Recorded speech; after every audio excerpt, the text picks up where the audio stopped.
Then another pack from 3D Content Online, available on Cgtrader. What you can see here is obviously it's a very standard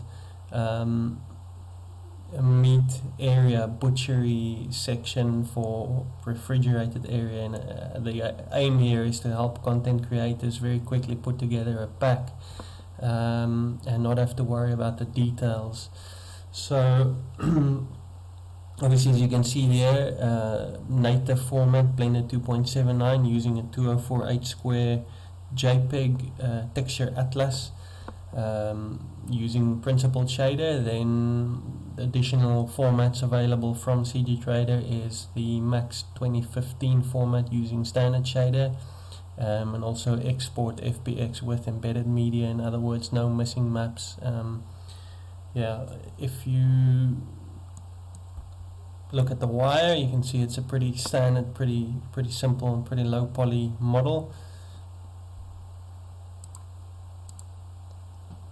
If you like it, please rate it. If you've got any comments or suggestions, please use the contact form in Cgtrader to recommend them to me, and I'll do my best to update the pack. Thank you.